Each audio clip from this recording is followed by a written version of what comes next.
Saturday.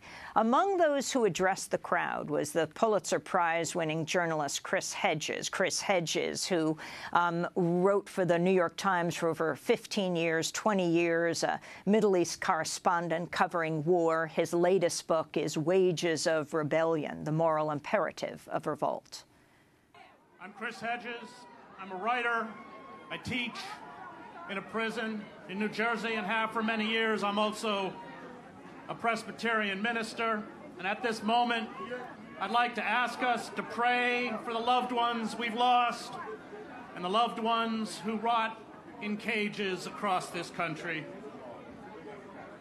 Oh God, in the name of the prophets, in the name of Jeremiah and Moses and Jesus, in the name of the holy prophet and messenger from God, Muhammad, peace be upon him, in the name of our martyrs, Martin and Malcolm, in the names of all who have risen up to fight the oppressor on behalf of the oppressed, we implore you to take into your hands the grief, the loneliness, the suffering, and the pain inflicted on our brothers and sisters who have lost loved ones to police violence, who are trapped in cages, and to empower us to struggle until we bring justice to the streets of our cities and let our captives go. There are mothers and fathers among us whose sons and daughters have been swallowed by this great monstrosity of mass incarceration or whose lives have been cut short. There are husbands and wives severed, sometimes forever, from their spouses. There are sisters and brothers that have been torn apart. But this morning, we remember most the children, those whose mothers and fathers are locked behind bars, or whose parent will never come home again, whose tiny lives have been shattered, whose childhoods have been stolen, who endure the painful stigma of loss, or of having a mother or father in prison who cannot comprehend the cruelty of this world.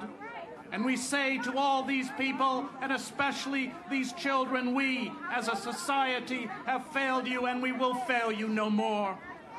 We cry out today for all those who have become invisible, those who have disappeared behind prison walls, those who have become prey, rape, torture, beatings, prolonged isolation, sensory deprivation, racial profiling, chain gangs, forced labor, rancid food, inadequate medical care, children imprisoned as adults, prisoners forced to take medications to induce lethargy, little or no heating and ventilation, decades-long sentences for non-violent crimes and endemic violence, and we damn the state that perpetuates this abuse. We say to all those who have turned mass incarceration into a business, the commissary companies, Keefe supply companies, the phone companies, Global Tellink, the food service companies like Aramark, the private prison companies like Corrections Corporations of America, their lobbyists who write the laws that ensure long sentences, full prisons, and huge recidivism rates, and our politicians who pass these laws in exchange for campaign contributions in our system of legalized bribery. We are not deceived.